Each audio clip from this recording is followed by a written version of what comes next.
안녕하세요. 구남식 목사입니다. 오늘 전해드릴 본문 말씀은 마태복음 21장 1절에서 9절의 말씀입니다. 그들이 예루살렘에 가까이 가서 감람산 벳박에 이르렀을 때에 예수께서 두 제자를 보내시며 이르시되 너희는 맞은편 마을로 가라. 그리하면 곧 메인 나귀와 나귀 새끼가 함께 있는 것을 보리니 풀어 내게로 끌고 오라. 만일 누가 무슨 말을 하거든 주가 쓰시겠다 하라. 그리하면 즉시 보내리라 하시니 이는 선지자를 통하여 하신 말씀을 이루려 하심이라.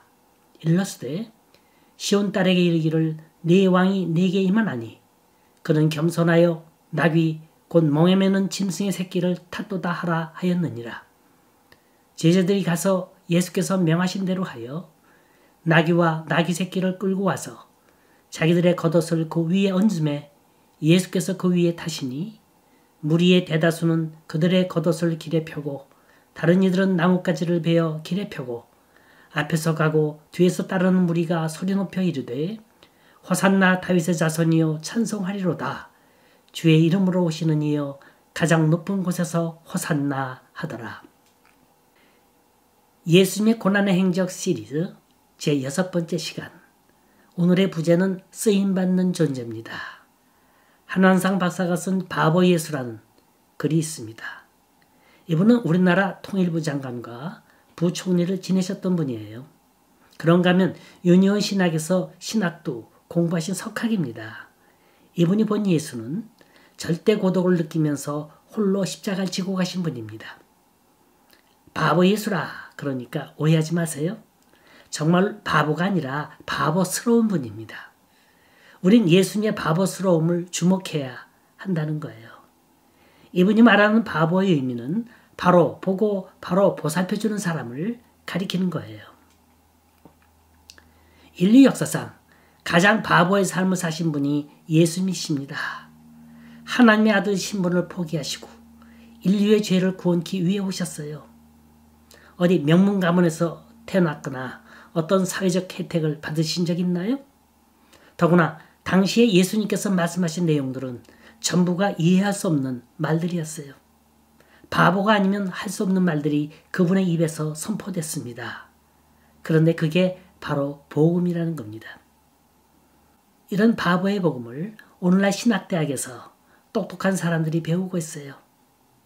대형교회 담임 목사가 되려면 해외 유학 박사 학위가 있어야 가능합니다. 그들은 똑똑한 껍데기 신학은 배우고 있지만 바보의 복음의 본질은 놓치고 있습니다.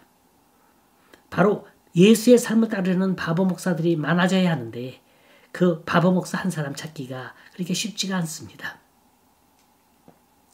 한국교회 역사에도 바보 예수의 삶으로 사신 분이 계세요. 바로 장기려 박사이십니다. 장기려 박사는 부산 복음병원 원장으로 40년, 복음간호대학 학장으로 20년을 근무했습니다.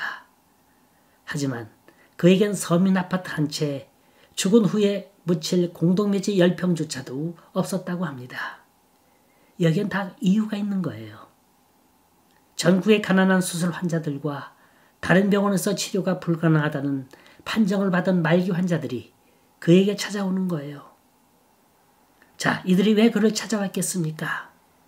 물론 실력 있는 의사이기도 하지만 너무 고마운 분이라는 거예요. 환자들의 딱한 사정을 들으면 어쩔 줄 몰라 합니다.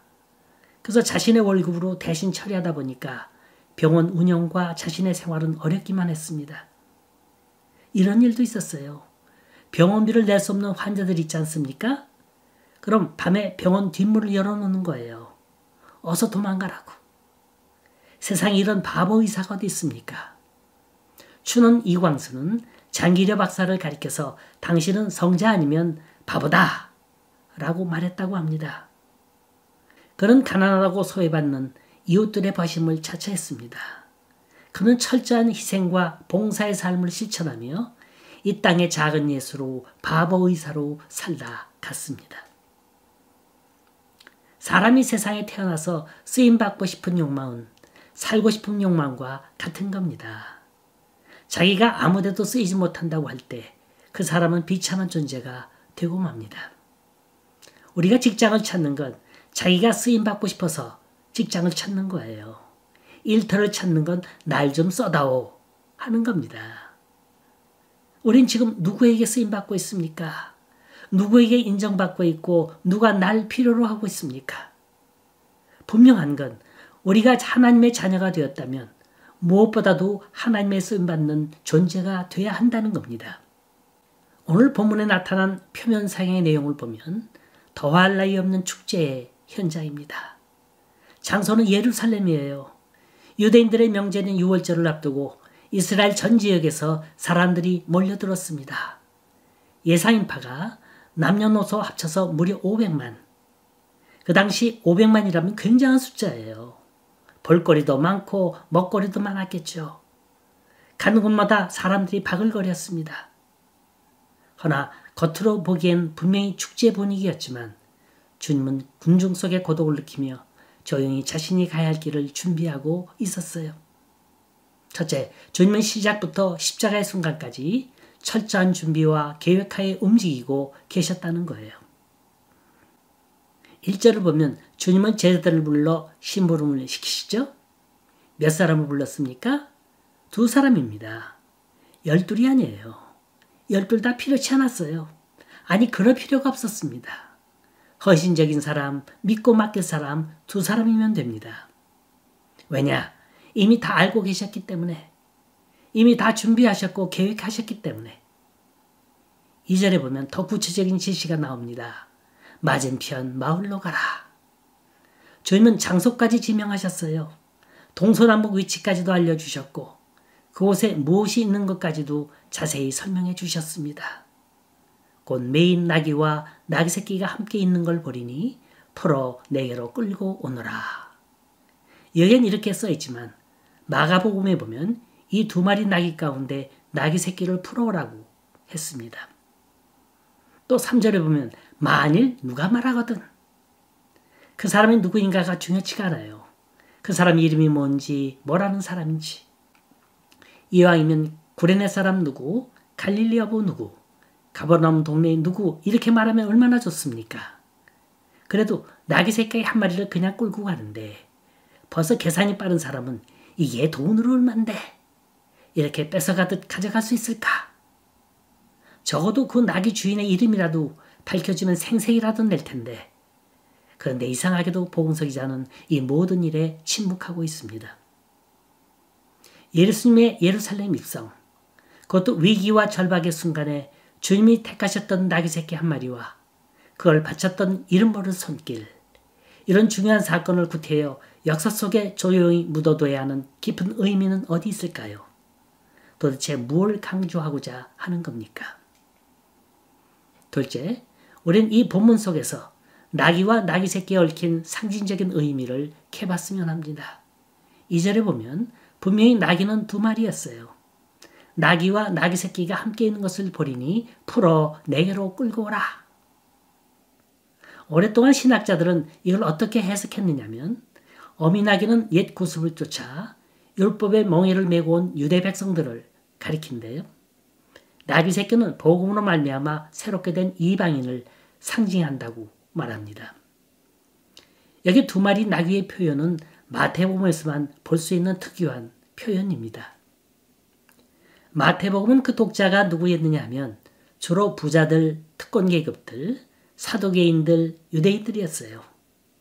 그 유명한 산상복음 가운데 팔복음에 보면 제일 처음 어떤 게 기록되어 있냐면 심령이 가난한 자는 복이 있나니 천국이 저희 것이미요. 그랬죠? 그 부자들, 그 특권계급들이 얼마나 교만하고 얼마나 그 마음을 굳게 닫고 있었으면 그들을 대상으로 한 말이 심령이 가난하면 복을 받는다고 했을까요? 이들은 도무지 남에게 베풀 줄 몰라요. 줄 줄 몰라요. 섬길 줄 모릅니다. 왜 하필이면 아무도 타보지 않는 나귀 새끼입니까? 그 어미나귀를 끌고 오면 안 되는 건가요?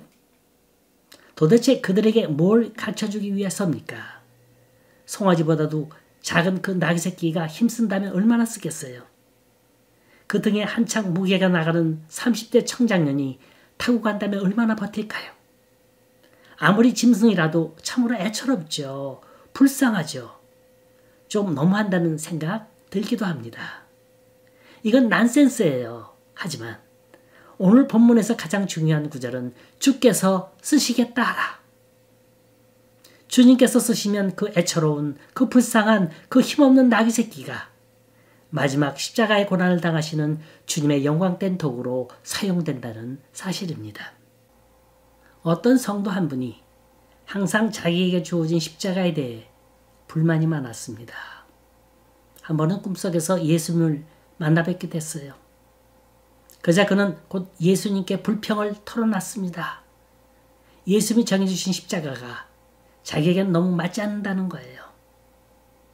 예수님께서는 아무런 표정의 변화도 없으신 채 주변에 널려있는 그 많은 크고 작은 십자가를 바라보시더니 그래?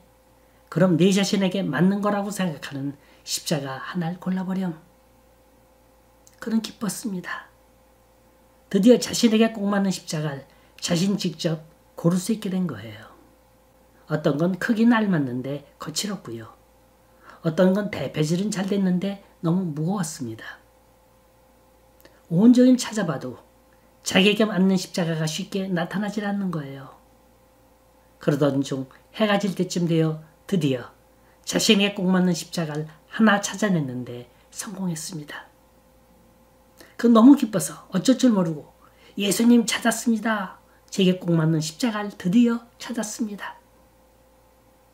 물끄러미 그를 바라보고 계시던 주님께서 한마디 하셨어요. 그게 너한테 꼭 맞느냐? 것 봐라. 내가 처음부터 잘 골라주지 않았니? 지금 내가 꼭 맞는 거라고 기뻐하며 갖고 온 그 십자가를 자세히 보렴. 그게 바로 조금 전까지 내가 지고 있다가 오늘 여기 도로 갖다 놓은 바로 그 십자가란다. 아니나 다를까 자세히 보니 바로 그 십자가였습니다. 우린 하나님께서 내게 맡기신 내 십자가를 지고 주님을 따라가야 합니다. 그리고 불평하지 말아야 합니다. 주님께서 내게 적절한 십자가를 지어주셨기 때문입니다. 여러분이 지금 지고 가는 십자가는 무엇입니까? 달게 지고 주님을 따르시기 바랍니다. 십자가를 진다고 하는 말의 의미를 잘못 이해하고 있는 이들이 있습니다. 무조건 고생만 하면 이게 십자가라고 생각합니다만 그런 거 아니에요. 예수 그리스도를 위해 고난당하는 것, 이게 십자가입니다. 말하자면 하나님의 영광을 나타내기 위해 고난당하는 게 십자가를 지는 거예요. 내가 내 십자가를 잘 지고 가면 하나님께서 영광 받으시게 될 줄 믿으시기 바랍니다. 여러분, 주님께서 나귀가 아니라 나귀 새끼를 택한 걸 한번 생각해 보세요. 그것도 아무도 타보지 않은 새끼입니다. 이게 뭘 뜻하는지 아세요? 순결과 겸손과 섬김을 뜻하는 거예요. 네가 하나님을 사랑하느냐, 내가 쓰임받기를 원하느냐, 그러면 순결하라, 겸손하라, 섬기라는 겁니다. 마음이 가난한 자가 섬기는 거예요. 애통하는 자가 섬기는 거고 긍휼히 여기는 자가 섬기는 겁니다. 하나님 나라는 돈으로도 못 가요. 힘으로도 못 가고 지식으로도 못 가고 벼슬로도 못 갑니다. 그 나라는 거듭나야 가는 나라예요. 나귀 새끼처럼 순결하고 겸손하고 섬기는 자만이 갈 수 있는 겁니다. 여러분, 주의 일이란 해도 빛도 없는 일이요. 보상도 없는 일입니다. 등엔 세상의 무거운 짐을 지고 뒤뚱거리고 비틀거려도요. 이게 내게 있어서 최선의 보온이 될 때 하나님의 아름다운 역사는 시작될 것임을 믿으시기 바랍니다. 셋째, 하나님의 구속 역사는 이름 없는 헌신자에 의해서 이루어져 나간다는 겁니다. 성경에서 예수님을 만났던 사람 가운데 이렇게 믿음 좋은 사람 못 봤다고 그렇게 칭찬하셨던 그 얘기의 주인공들을 보세요. 그들이 과연 어떤 사람들인가? 한결같이 이름 없는 사람들입니다. 주님이 수가성 우물가에서 만났던 그 여자, 바리새인 시몬의 집에서 불쑥 침입해서 주님 발 앞에 무릎 꿇고 머리를 풀어 향유를 부어 닦아드렸던 그 어떤 여자, 12해 동안 혈류증에 걸렸지만 주님 옷자락만 만지면 난다고 믿었던 그 여자, 그리고 반신불구의 친구를 구하기 위해서 신상을 들고 뛰었던 이름 모를 4명의 친구들, 이 모두는 다 이름 없는 헌신자였습니다. 그런데 이들이 주님을 만나니까 마을이 변하고 부락이 변하고 공동체가 변하더라는 거예요. 주님은 마음으로 가슴으로 섬기는 거지 입으로 섬기는 게 아닙니다. 오늘 본문을 보면 예수님께서 나귀 새끼를 타고 예루살렘으로 올라가는 중에 참으로 가슴 아팠던 사람들이 있습니다. 그게 누군지 아세요? 바로 호산나 호산나 외쳤던 유대인 군중들입니다. 이들은 종려나무 가지들을 흔들었어요. 자기 겉옷을 벗어서 주님 가신 길에 깔아드렸습니다. 아주 열광적이었어요. 10절에 보면 온 성이 소동했다고 했습니다. 하지만 이빠른 소리로 호산나 주여 나를 구원해달라고 외치면 뭐합니까? 며칠 후면 성난 폭도로 변할 거예요. 예수를 십자가에 못 박으라고 외쳤던 장본인이 바로 그들입니다. 주님의 마음을 아프게 해드리는 건 한순간이에요. 주님 가슴에 못을 박는 건 그 어느 한순간입니다. 예수를 십자가에 못 박으시오. 만일 그 죄를 묻는다면 나와 내 사손들에게 돌리시오. 이 말 한마디 때문에 이스라엘 백성은 나라 잃은 백성으로 얼마나 고초당했습니까? 이제 다음 주 월요일부터 한 주간 동안 고난주간이 시작됩니다. 우리가 주님께 드릴 게 뭐가 있겠어요? 물질을 드린들 그 사랑, 그 은혜 갚을 수 있을까요? 뭘 드린들 갚을 수 있겠습니까? 임원밖에 드릴 것 없어 임원 바칩니다. 우리 행동으로 보여드리십시다. 침묵으로 기도로 하나님께 우리의 마음을 드리십시다. 그까짓 거 사람들이 날 무시하면 어떻고 손가락질하면 어떻습니까? 나귀 새끼들 어떻고 날 몰라주면 또 어떻습니까? 하나님은 오늘도 무명의 헌신자를 찾고 계십니다. 네 번째로 우리가 이 속에서 얻는 교훈은 봉헌의 참 기쁨은 바치는 자만이 안다는 것입니다. 우린 지금 이 나귀 주인의 이름도 모릅니다. 그가 어떤 사람인지도 알 수 없어요. 다만 어떤 사람이 있다는 것만 알 수 있을 뿐입니다. 여러분, 꼭 내 이름 석자가 외부에 알려져야 마십니까? 헌신자는 자신의 인생을 하나님께 쓰여질 때 기쁨과 보람을 얻는 겁니다. 세상 사람들은 이런 분들을 향해 바보라 그럽니다. 지금 우리는 바보를 인정하지도 않을 뿐더러 바보를 철저히 왕따시키고 있어요. 모두가 외형적으로 보이는 똑똑함만 인정하고 있습니다. 그 사람이 갖고 있는 스펙이 그 사람을 평가하고 있고요. 돈이면 최고고요.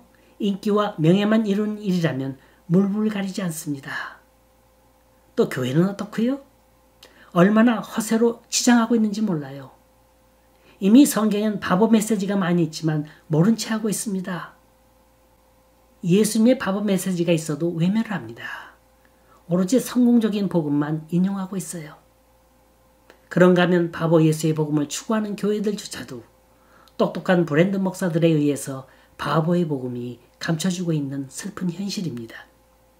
우리는 혹시 육신의 정욕과 안목의 정욕과 이생의 자랑과 세상 죄악에 얽매여 있어서 나의 진짜 가치를 잊고 사는 건 아닙니까?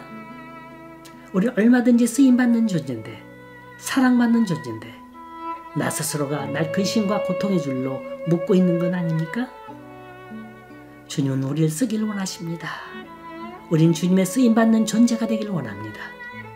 오 주여, 날 묶고 있는 모든 결박에서 날 풀어 주옵소서. 낙이라도 좋고 낙이 새끼라도 좋으니 날 주님을 위한 도구로 사용하여 주옵소서.